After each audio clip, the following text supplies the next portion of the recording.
Good afternoon, everyone. I'm Dr. Derek Robinson, second vice chair of the Economic Club of Chicago, and I would like to welcome you to the first forum of the 2024-2025 program year for a conversation on the upcoming presidential election.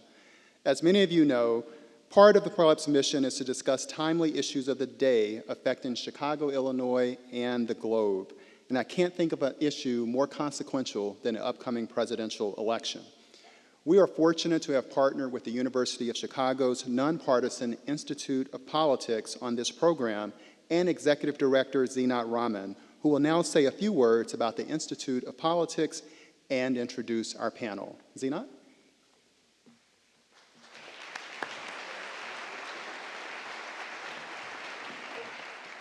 Thank you, Derek, and good evening, everybody. It's blinding, I can't see you, but I know we have a lot of friends and supporters, and it's a delight to be with you today. So when David Axelrod left the White House after he served in the Obama administration, I think it's fair to say that he could have gone on to do any number of things.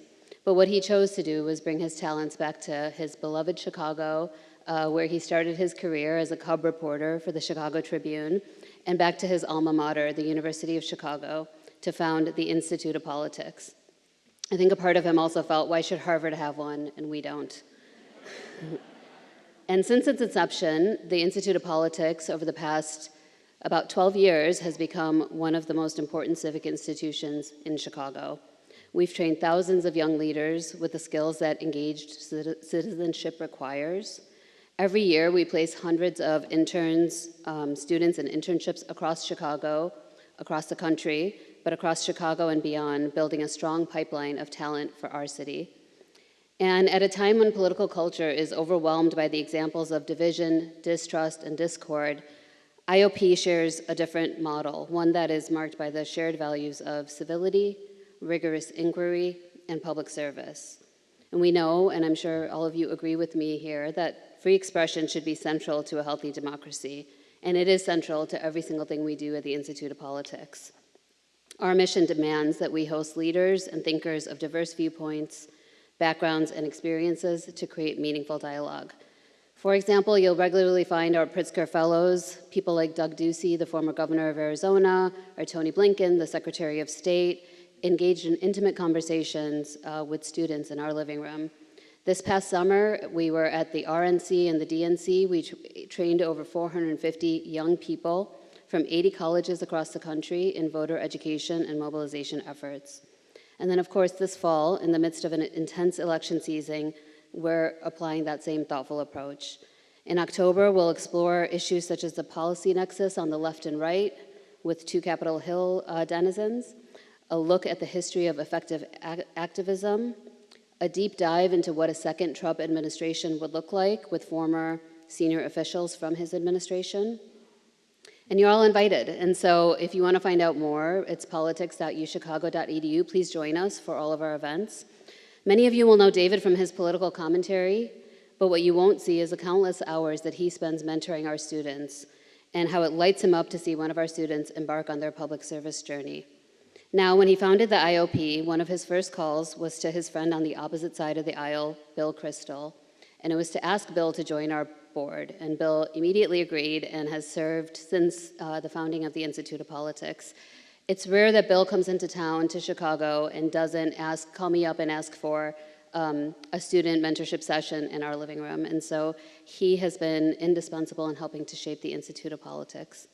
Bill is a prominent neoconservative who founded the Weekly Standard in 1995, and he edited the influential conservative magazine for over 2 decades. Before that, he served in senior positions in the Reagan and George H.W. Bush administrations. He's currently the editor-at-large of The Bulwark and the founding director of Defending Democracy Together. So we certainly want to hear, and we will, about the election outlook from these experts, but I want all of you to know that right here in Chicago, we are shaping the future of our country every single day. Moderating today, we are fortunate to have from DC Peggy Collins, the Bloomberg News Washington Bureau Chief and Executive Editor of U.S. Economy and Government. She has been with Bloomberg since 2009, but she's also familiar with our city, having received her master's in journalism from Northwestern University. So on behalf of the Economic Club of Chicago and the Institute of Politics, please join me in welcoming Bill, David, and Peggy to the stage. Good evening, everyone. Thank you for being here. As you just heard from Zinat, we're so privileged to have Bill and David with us this evening to share their incredible expertise and perspectives on this 2024 election, which has proven to be one of the most historic and unprecedented of our lifetimes. In our newsroom today, we were looking up some of the stats from this day, September 18th, in some prior races. At this point in time, on September 18th in 2020, Biden was up about 6 points. In 2016, Hillary Clinton was up about 0.9 points, and the national polls are showing Harris today up about 2 points. So she's kind of in the middle there. Let me start with you, David. Can you talk to us about where you think we are in the state of the race today? Yeah, first of all, let me just say how happy I am to be here. This is such a wonderful theater, and I don't think Joan Harris is probably here, but we owe a great debt of gratitude. You are? Is she? We owe a great debt of gratitude to her and the late Irving Harris, for this civic treasure. And the second thing I want to say is I owe a great debt of gratitude to Bill Kristol, who was a founding member of the board of the Institute of Politics at the University of Chicago and a really active and contributing member of that board, and who's become a really good friend. And I so appreciate you being here today. Now, enough with all that stuff, you know. That was an elaborate way of avoiding the question. Excellent. I will come back to it, though. State of the I think race. this race is very close. I think that, in my estimation, just based on the data that I see, and polls can be all over the place, especially public polls, because there's, varying rigor and methodology of these polls.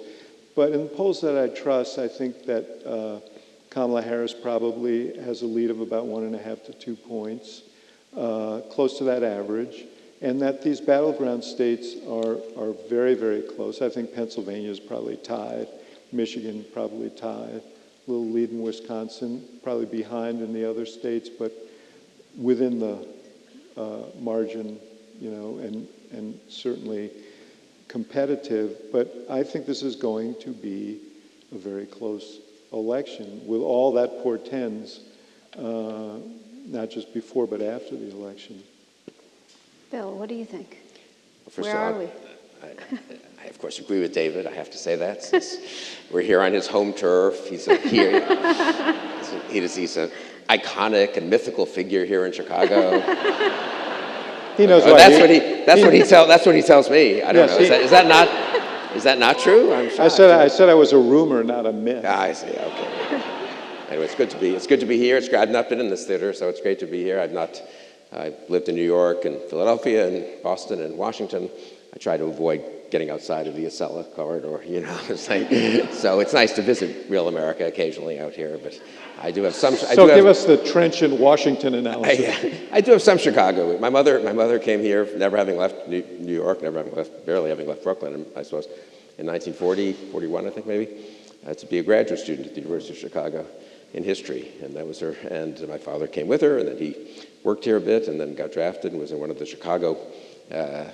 those days the Army was organized regionally, the way it is today. So he was with a whole lot of people from Chicago and the suburbs as a Jewish kid from Brooklyn, New York. So that was an interesting experience for him too. So anyway, but we have long roots, therefore, with Chicago, and a lot of admiration and affection for Chicago. I've always had. I looked up the races, the final margin in 2012, 2016, 2020. It is kind of amazing. So 2008, when David ran President Obama's first campaign, they won by 7.25 points. 2012, that lead got cut in about half, 3.8%. 2016, 2.1%. 2020, 4.5%. But let's take the last three. They're probably more indicative, really. 3.9, 2.1, 4.5. Last two, with Trump on the ballot, 2.1, 4.5.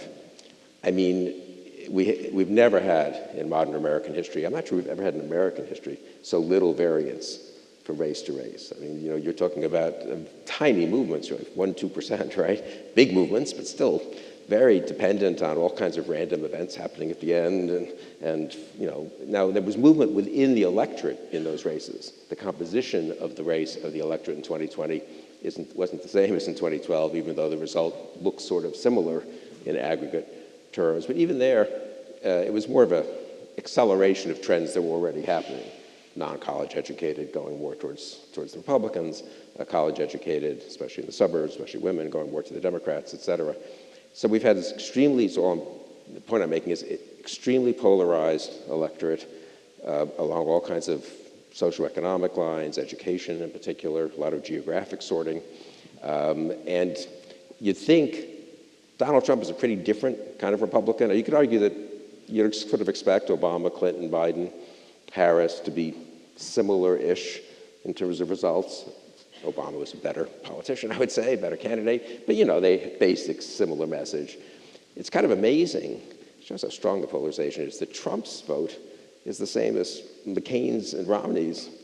I mean, they're not very similar candidates, you wouldn't think. In fact, Trump doesn't like them, and they didn't, in McCain's case, didn't like him. It does show how deep the tectonic plates are, in a sense.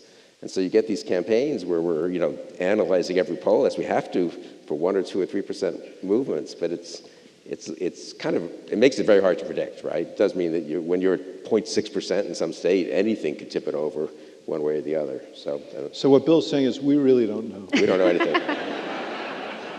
It would be astounding. I mean, think of it this way. It would be astounding to get up back to the 7.5% that you had in 2008. I don't think it's not totally out of the question if Harris had a fantastic last 4 weeks, but I think unlikely. So again, I mean, but that used to be routine. People won by 20 points. And people from different parties. Think of this, the difference of the electorate. 64, Johnson beats Goldwater by 20 plus points. 72, Nixon beats McGovern by 20 plus points.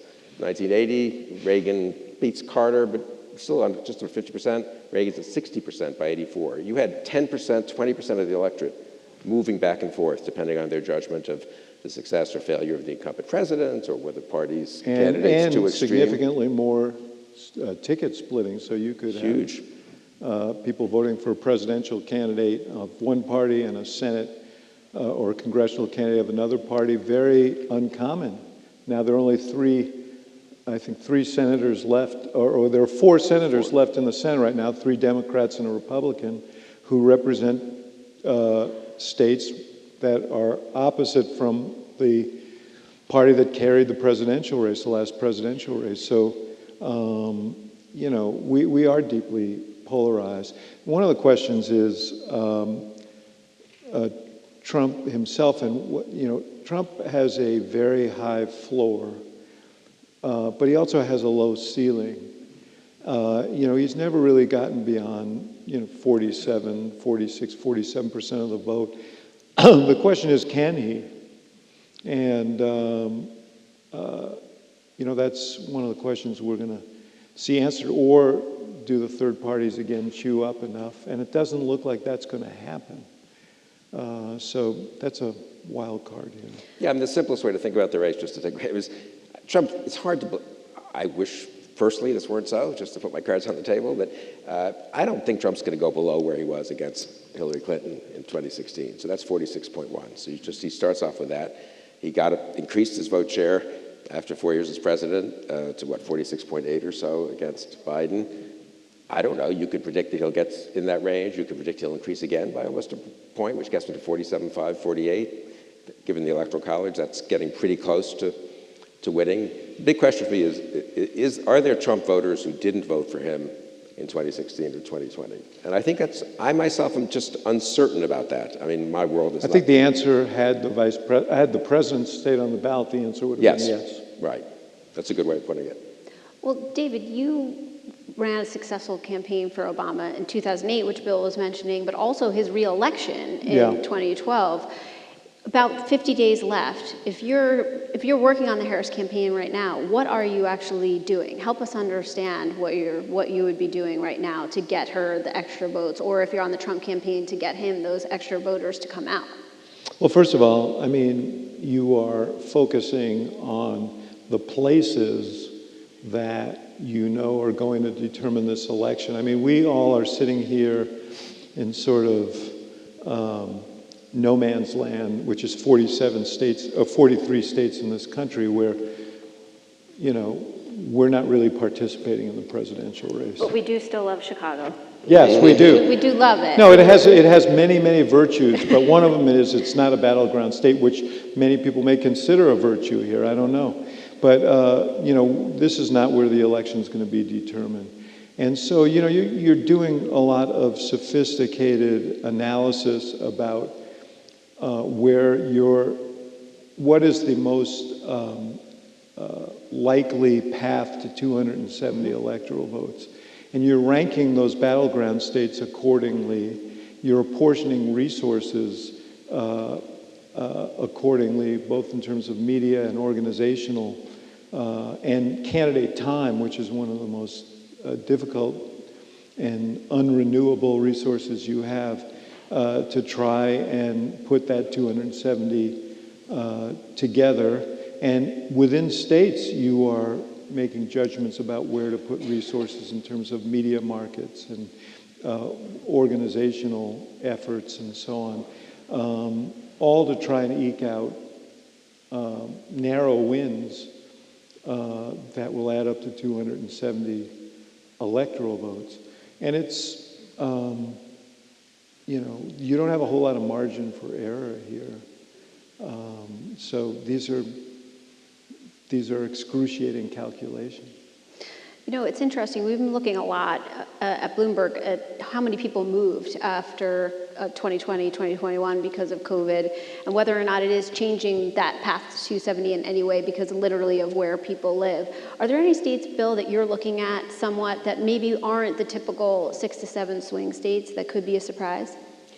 I think those 7 will be decisive. That is, you could have a catastrophe to one campaign or the other, and someone could pick up some additional states. Trump could pick up Minnesota, or Harris could pick up Florida, conceivably.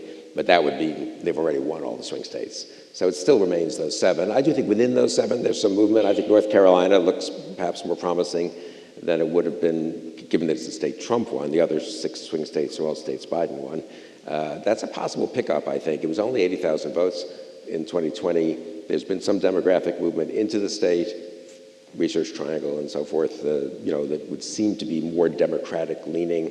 They have a terrible Republican gubernatorial candidate who looks like he's going to lose in double digits.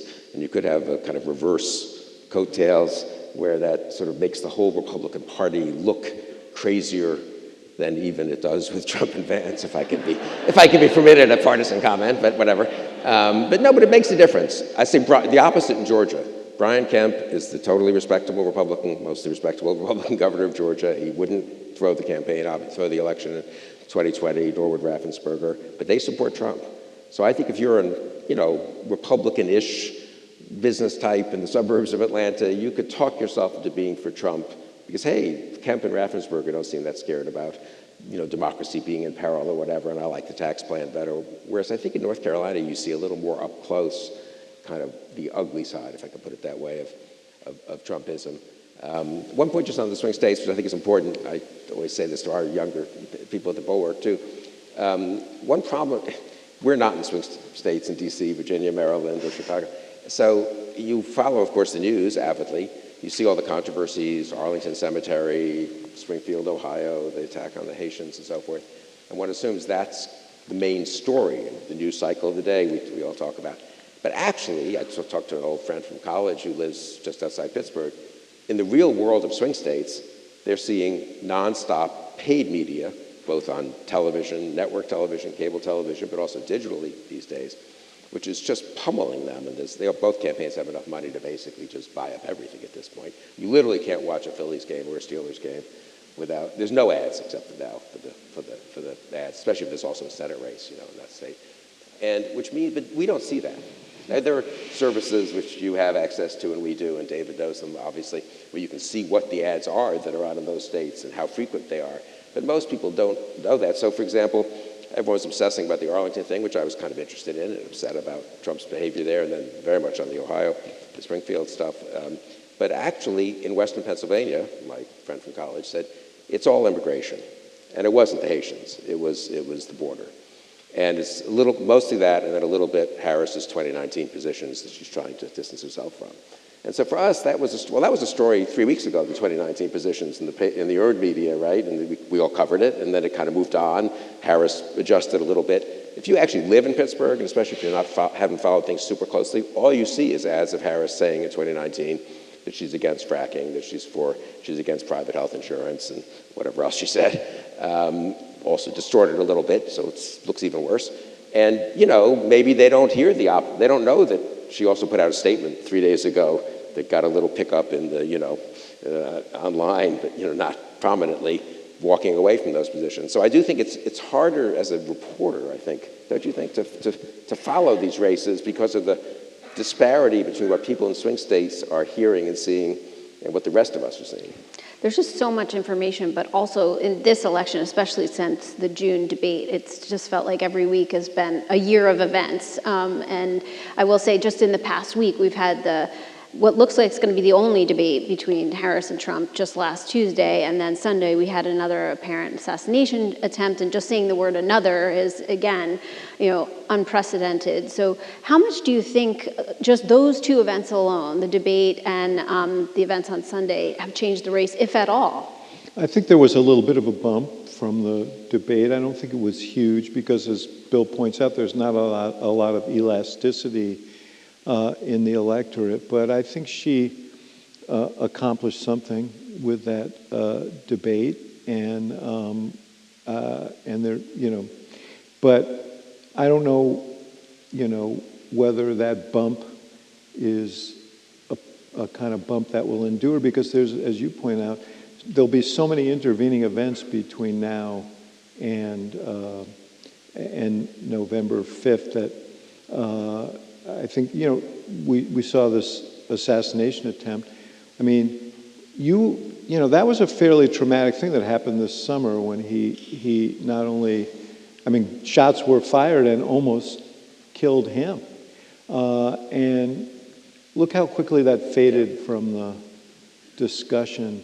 One of the things about these presidential races is that, you can plan on debates, conventions, you can plan on the vice presidential nomination, and there's set pieces you can plan on.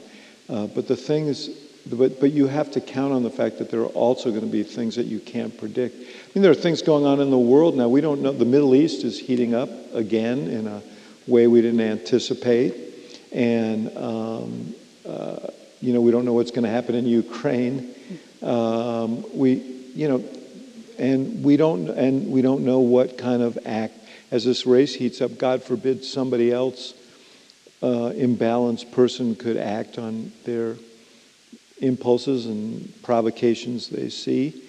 So I don't think that there's going to be a ton of carryover from the debate. But she did accomplish something in that debate, other than the fact that she was Pavlov and Trump was the dog. And that is, she kind of commanded the stage. And, part of this test, presidential campaigns are long oral exams for the toughest job on the planet. This is one of the most exacting tests. She looked like she was in command of that stage. And Trump is kind of, his modus operandi is to try and dominate the stage. And he was on defense the whole night. And she looked like she was, now, did she do enough introducing of herself? I think there's an argument that she could have done more of that. But she certainly accomplished something.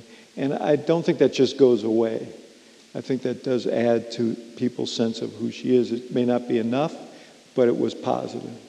No, I very much agree with. I think that being presidential and really outperforming Trump, who is a big tough guy, and people were not sure that she was up to that, honestly. She debated 4 years ago, one vice presidential debate.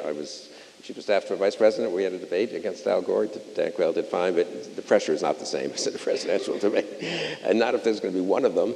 And she really rose to the occasion. I think that's very important. People forget the particular issues, but they have a sense, she seems like she's up to the job. If you may not vote for her because you might agree with her on things, but I think she crossed a very important threshold there. But it has been an incredible year. We just take for granted now that it's Harris against Trump. If you had asked us, in January 1st or on June 1st, that didn't look that way. I was myself in favor of President Biden stepping aside forever, and he did finally. But June 27th, I mean, if you had said to any of us, the most important date, this I think is unquestionably true in this campaign so far, in this campaign season, was June 27th, 2024, for the Biden debate, which I mean, life is so full of ironies. The Biden team wanted it. The Trump team was kind of, I guess so. It seems kind of crazy. They backed him into it. Kind of crazy to have a debate in June, but he wants to have it to show he's up to things, you know what I mean? Then it's catastrophic. Then he spends 3 weeks trying to stay on, but ultimately gets out. Then they do a very good job of coalescing around her.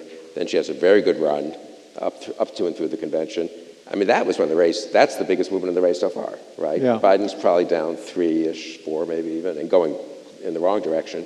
She's now up 3-ish, maybe going in the right direction, or at least With a concomitant, her numbers were bad. Yes, The days that her personal numbers were bad the day she stepped into the race, Right. and over the course of 4 or 5 weeks. And I think part of that was just relief. You know, so many people reported in polling and in focus groups that how miserable they were with this choice. They wanted someone else. And she was that new generation candidate. You know, Nikki Haley said the first candidate that dumps its octogenarian is going to win. We don't know yet if that's true, but I think there was something in that. But it's also true that Harris has overperformed people's expectations, including my own, frankly. I think she's been really solid and consistent, and they've made good strategic judgments about where she's positioned in the race, and she's put herself in a position to win this race. How much of that, David, is bringing in more of the Obama playbook and staff from the teams you were with in 2008, 2012? Well, she brought in some very talented people from the Obama campaign. And, one of the difficulties and challenges of this race is you're basically building an airplane that's already going full speed. And now there's a whole new group. I mean, not a whole new group. You've got the Biden people who are still there. You've got Harris had her own people. Now you bring in some of the Obama people, and you're trying to meld this into a coherent operation. Normally you have, a couple of years to do that once before you get to the finals, and she's having to do that. They're having to do this in 90 days, and I think they've done that really well. But I do think when I think of, David Plouffe, who was our campaign manager, Stephanie Cutter, who just ran this, I think, terrific convention and is now helping out strategically, and some of the other Obama folks who brought in, I think their experience on those previous campaigns is going to be helpful. It's interesting that we're sitting here, and I don't know it turns out we've been talking for a long time. Neither of us have mentioned the fact of her being a woman, her being, a black woman, and half black, half Indian American, and that's interesting. To me, it's actually kind of encouraging that is not in the forefront, and she's been very good about not putting it into the forefront. Obama used to say, I am proudly of the black community, but I'm not limited to it, and I'm not running to be the first black president. I'm running to be president of the United States and represent this entire country. She's very much embraced that, and I think wisely so. People who are going to vote for her because they're excited about the fact that she could be the first woman president, people who are going to vote for her because they're excited that she's African American or that she has her mom was Indian American. All of that, they know this. They're in on the secret. So you really don't have to share it with them. They're motivated. Sadly, there are probably people who are motivated in the opposite direction too, and that's something we just don't know. How all of that plays out. I mean, there certainly, unfortunately, are some people motivated in the opposite direction. And I think that, somewhat to my surprise, the Trump-Vance campaign thinks they can milk that for even more. I mean, what was the whole Springfield, Ohio thing about? That was not about immigration. These were legal immigrants who've been here for a while, I won't even get into the whole substance of it, but there's not an accident they picked a town in the Midwest that had suddenly a lot of people who were black, and they made that the poster boy for how disastrous, allegedly, the Biden-Harris immigration policy was. And I guess I've assumed that won't work, or to put it more, I don't know, they've already got those votes, as it were. They don't need to do that. But that's really not their calculation. And, No. I think it's foolish. I think he shouldn't have taken Vance. That's doubling down on MAGA, doubling down on Project 25, doubling down on being anti-Ukraine. Those are all problematic. I would have thought Trump already has those votes. He takes Rubio or Scott or something like that and gets a little bit of the respectable Republicans back and, maybe tries to and can eke it out that way. But that's not their calculation. But they're not stupid. I worry that I'm wrong and they're right. Their calculation is that this is a turnout election, and that they need to, this has always been, Trump always runs hot. Remember the caravan before the 2018 midterm election, and from the time he came down the golden escalator, he's been playing this card, and I think his calculation is that, is to kind of motivate his base. Maybe he thinks he can influence a few voters on it, but to scare people into coming out. Thing I don't understand, I thought, first of all, it was insane to play that card at the debate, which apparently on the advice of Laura Loomer. I also thought it was funny that he's talking about, eating cats and dogs, and who's in the spin room on his behalf but Robert Kennedy Jr. Right. So, But at the same time, we're talking about it now, right? We're not talking about so I wonder, other things.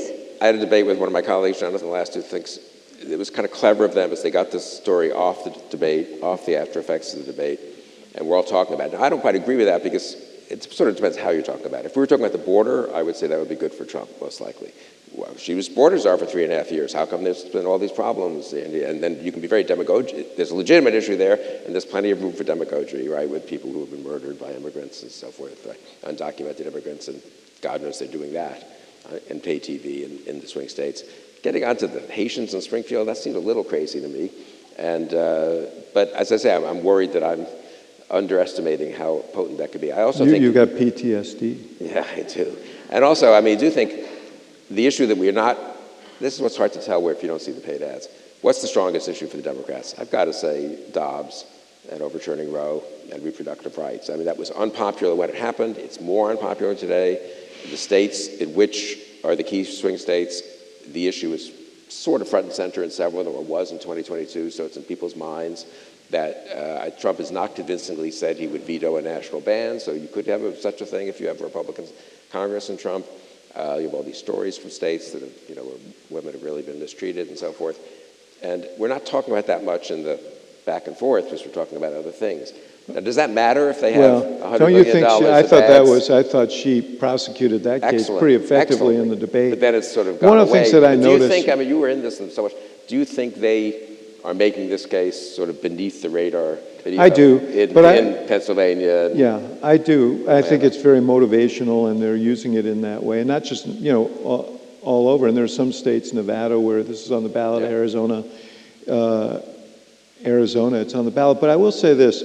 If you look at the research, the people who are hanging out are low-information voters who are tend to be younger, but very influenced by the economy and economic issues. And so I think that's where a lot of the thrust of the messaging is going, because even though there's a small cohort of undecided voters, they could end up deciding this election. And if I were to critique Harris, the one thing I would say is they've done a good job of focusing on the middle class economics, but it feels more synthetic than, for example, how she talks about abortion rights. And So they still have some work to do there to make the sale that this is something she really deeply cares about. But these are small. I want to emphasize what I said before. These are small critiques. I think she's done quite well. Did you see Trump, by the way, last night in Michigan? That town hall there, where they asked him, about, what is your biggest fear for the auto industry? And his answer was nuclear war, nuclear weapons. And he went on a long jag about nuclear weapons. I kind of think that one expenditure for the Harris campaign that might be worthwhile is just to widely disseminate Trump's town halls. Yeah. Or the debate goes. I would just say, on the undecided, I think it gets sort of complicated. I think there are sort of two categories of undecided or movable voters. They're both small categories. One, the smaller one is, I could say, people like the people guessing in this audience. There's a lot of traditional Republican-ish, normal Republicans who like Republican policies better, who are happy voting for a fair number of Republican members of Congress, especially at Senate, vote for some reasonable Republican governors, but who don't like Trump much. And they're on the bubble, I think, of, is Harris as left-wing as they say she is? Biden reassured them a little bit. They didn't like Hillary. Which way do they go? That's, I think, they're well-informed. Yeah. But let's call Wall Street Journal editorial page readers who don't like Trump. So that's, I think, an in-between category. I know those guys. We know those guys. You all know those guys. Maybe some of you are those guys, And so that's I think, a small chunk of the 5%, let's just say, undecided. That's 1% of them, so they're not as many. And then there are the low-information voters. And honestly, I feel like I have no feel. I don't know. Who knows what they know or what's moving them and what impression they have from the stuff they're getting emailed from some clip, which is half this 50% chance it's fake. So that's a pretty hard thing to strategize. Do you think, Bill? Haley ran very strongly on national security issues. Yes.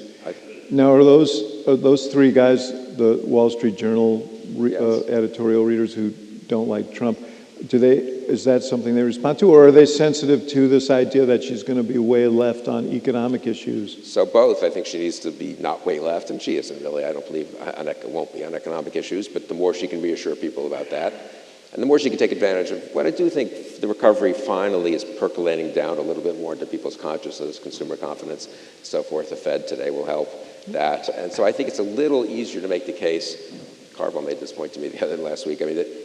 Not so much the substance even of all these somewhat wacky, in my opinion, Trump proposals, but just it's too risky. We have a recovery going. It's not been perfect. You can't sound like Biden. Everything's great. You don't understand. We're doing better than everyone else. People don't like that because they feel like it's still not where it should be. But it's not where it should be, but we're making progress. We need to make more progress. Too risky to have some guy who has one idea one day about 10% tariffs on everything. Oh, well, actually 20%. I don't know. Actually, nuclear war would be very bad for the. I'm against EVs. I'm sort of for EVs because Elon Musk is for me. I think the risky. It'd be interesting. Carville made the same point. He was on our podcast, the Hacks on Tap podcast this week, and I wondered about that. I just think Trump has this kind of strange. He's 14 years as The Apprentice. Yeah. Boss of The Apprentice. The whole thing was filmed in a boardroom that was a facade under the floor below his office at Trump Tower, which was symbolic of the whole thing. But there are people who believe that he knows how to do that. I just want to say a word about. He was president for 4 years, and Gary Cohn stopped him from doing a lot of things, and others did. And so Jerome Powell was there. So people think, I think incorrectly, that it will just be the first term. It'll be a little wacky, some tweets, but it won't be really. Well, people are But I think that the Harris camp, that's a hard thing to explain, to be fair. She tried to do it in the debate. The second term will be different from the first term. And it really will be, in my opinion. And bringing that home to people is a little hard. But just on the foreign policy thing for 10 seconds of it, I think it's a better issue than most people do. Most people say foreign policy doesn't matter. They don't vote on it. But Ukraine is the most important, in my view. Things since the end of the Cold War, probably. It's really a defining issue for the future. And half of Republicans are with Harris on Ukraine. Half of the Republicans in Congress were with the Biden administration. Speaker Johnson, who's pretty conservative, was for the Ukraine aid package. I think you do split Republicans. You know this so much better than I. What's the best issue you could have in politics? Unites your party, splits the other party. That's really true, not of foreign policy in general exactly, but of Ukraine. So if I were Vice President Harris's campaign manager, I might try to find more occasions to remind Republicans, okay, fine, your tax rates might be a little better, frankly, for you under Trump. But are you willing to risk having him sell out Ukraine, embolden Putin, send the message to dictators all over the world that you can get away with this kind of thing, especially if you're a nuclear power? What does the world look like 4 years from now? Yeah. Well, listen, on the economic thing, I'm not sure how they would choose there if you give a tax cut versus, Well, but just saying, I know we're at the economic club. It'll could pay for, probably it'll pull pay for this itself. group. It'll pay Fed for cut itself. 50 basis points today, just in time. There for goes us. Ukraine. But she did make the point in the debate, which I think pretty effectively, that, she calls tariffs a de facto sales tax cut because people actually don't really understand tariffs that well, and they do think it's a tax on the foreign countries, and they don't necessarily see the effect. But the reality is the people who read the Wall Street Journal editorial page should recognize that if you have massive tariffs and a president who's taking over the Fed and controlling interest rates, you've got a prescription for inflation that's going to make this look like, a walk at the park. I just want to say a word for normal Republicans. I know those two guys too. I want to say a word about Governor DeWine in Ohio because he's been, to use a parlance that you'll understand, he's been a total mensch on this issue of Springfield and standing up for the people of Springfield and denouncing this the kind of tactics that are being used. And I'm happy that he's doing that, and he should be recognized for what he's doing. And he should say that he's not going to vote for Trump in advance as a result. Honestly, he really should. This is, for me, is the frustration with the normal Republicans who are in many ways reasonable and decent and admirable in many ways, because he has stood up. And he didn't have to go on a Sunday show and say what he said. DeWine knows a lot about Haiti. He's actually has a charity that deals with Haiti, and his daughter, I think, was a volunteer there for a Christian charity and so forth. So he's really personally outraged by it. But if you ask him, he's still sort of voting for the Republican ticket. And I feel like that gives a permission structure to a lot of other people to say, well, look, DeWine, I'm with DeWine. I don't disapprove of these attacks. Very bad spirit, mean-spirited and unfair, and he's telling lies. But, DeWine seems to think he'd be okay as president still, better than Harris.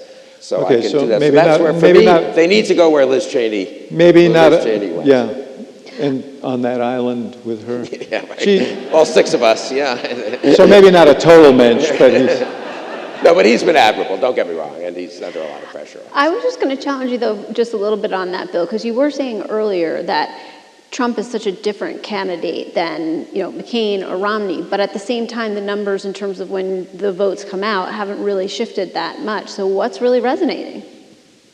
Trump got a lot of new voters in, but he's held 90% of the Romney voters, basically, from 2012 through 2016 to 2020. But it makes a huge difference, obviously, in such a polarized country if you have 8% defections as opposed to 3 or 4. And that's why I think Liz Cheney could be important, why I think George W. Bush could be important if he spoke up.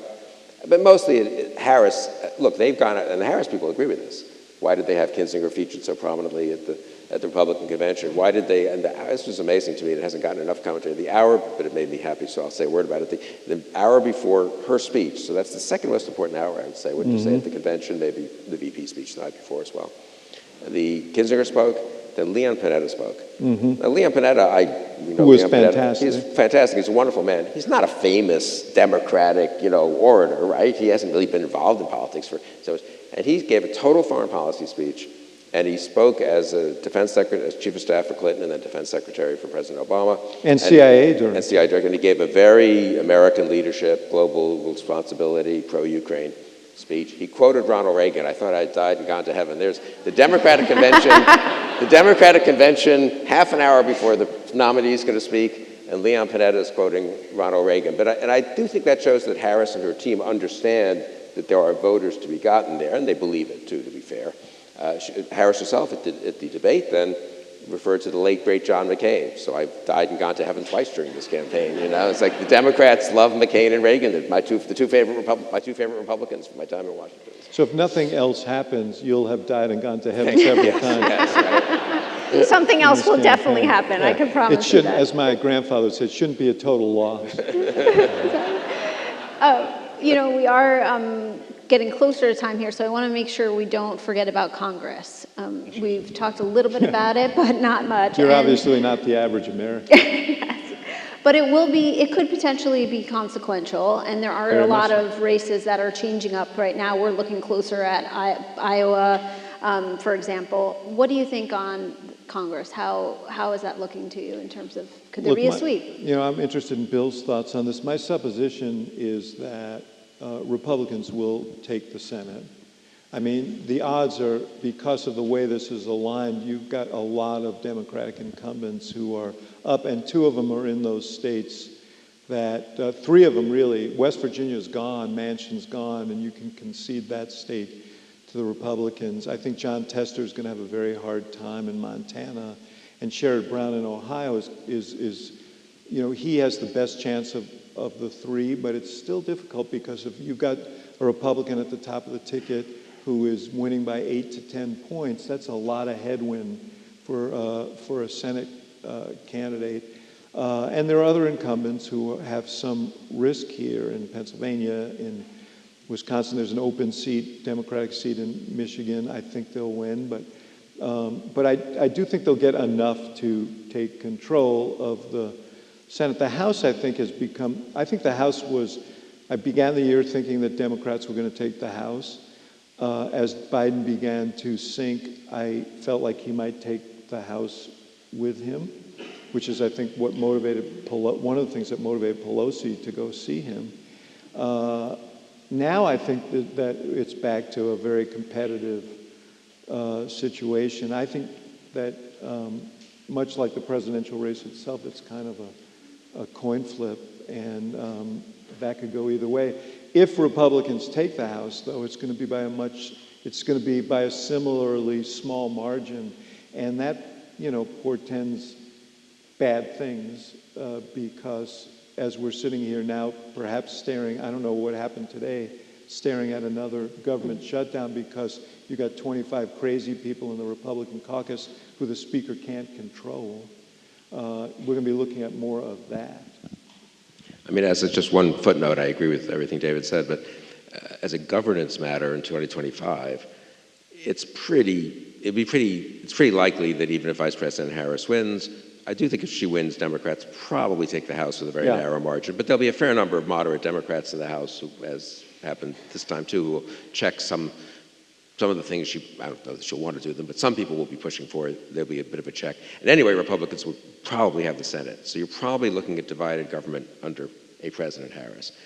If Trump wins, Republicans will have the Senate. And I've got to think if Trump wins, and it's only 2 points down or so with the popular vote, Republicans do take the House. I mean, I just think there'll be enough. That will be an overperformance compared to Biden, and they already were close in 2020, and they won the House in 2022. So I think you're looking at unified Republican government if Trump wins. So we had that in 2018. We did not have that in 2019-20, and I think that checked a lot of things that Trump tried to do in his last year. But I don't think we have that if Trump wins the presidency. Just one sort of footnote to that. There are more Republicans in districts that Biden carried who are up than the other way around. So that gives Democrats a little bit more hope in terms of taking the House. We've talked about some things that have fluctuated this year. Another is the importance of money in the race and who's had it. At the beginning of the year, Biden had a clear cash advantage. Trump and his legal battles in the spring, there was a surge of fundraising towards him as Biden started to falter. Now we're seeing a clear cash advantage building again for Harris. In some ways, we reported, I think she raised 3 times as much as Trump in August. So David, going back to your experience on the ground, on a campaign, if you have several $100 million more than the other candidate or a bunch of cash, what do you do with it? Well, first of all, you can saturate these battleground states with media, but it's also, it helps pay for more extensive organizational efforts. It helps you, expand the battleground a little bit and force the other side to further dilute their. You can be more venturesome in terms of playing in a number of different states. So it's valuable. I do think, I used to make ads, and so trust me when I tell you this, and it'll also explain that I'm retired, so I can be more candid. But I don't, from that business, but I don't think that ads this late in the campaign are nearly as impactful as earlier in the campaign, because there's so much saturation coverage of these candidates, and you see so much of them in real life that, and people default to what they see, sort of earned media and stuff in coverage on social media of them doing stuff. So I don't want to overstate the importance of it, but you'd much rather have the resources, because you can do lots of things than not have the resources or not have as many resources. But I don't think this race, either side is probably going to win or lose. I mean, there's going to be a lot of money out there in this race. Yeah, and there were 75 million people who watched the debate, so that's an awful lot of saturation right there, separate from the ads. And people do tend to turn off the ads and not pay attention and fast forward through them and so forth. It's not like the old days. I've always been a bit of a skeptic of even when you were practicing doing of paid media as opposed to earned media. I was and less things. of a skeptic then. Yeah. No, but the one caveat I would have to that, though, is you say it's late. It's normally September, what is it, 20th or something, 19th, is late in a campaign. It's only halfway through the Harris-Trump campaign. And that's why I worry. I'm basing a lot on my two conversations with friends in Western Pennsylvania. I don't think she's as well known. She's certainly not as well known as a candidate who had won the nomination in a, quote, normal way, which is to say a year of primaries, a dozen debates, a million interviews on everything, right? I mean, by the time Mitt Romney becomes the nominee in 2012, or for President Obama, Barack Obama in 2008, having run against Clinton. 2-year campaign. I mean, people knew. It's there, I think, late ads in September. What are you going to tell people? Harris is much less well known, so that's why I'm worried about the assaults on her, and I'm a little worried. I think they've run an excellent campaign, don't get me wrong, and better than I could do by a huge amount, but I'm a little worried that there's a kind of, her ads are sort of conventional, I would say. They're okay, they're good, but I think they could make her biography more interesting the way she did at the convention. I don't feel like we've heard that since then, though. She says she's for the middle class, but is there really a kind of memorable example or a memorable formulation?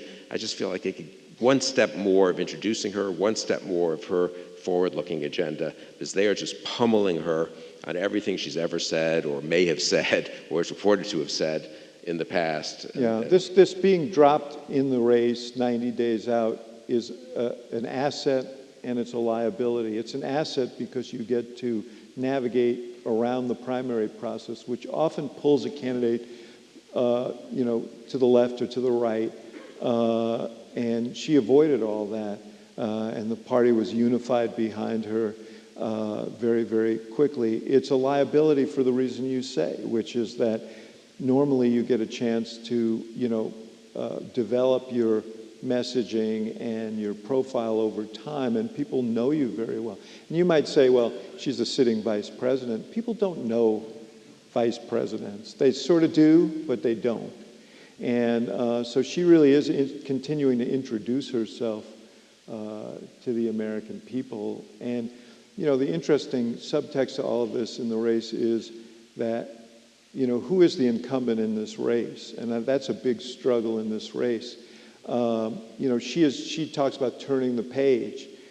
He wants to say, wait a second, you're there, you're the vice president. They want to assign all of Biden's policies to her, especially ones people don't like, and blame her and make her the co-author of it, which honestly, having Bill's been in the White House, he was the chief of staff for a vice president.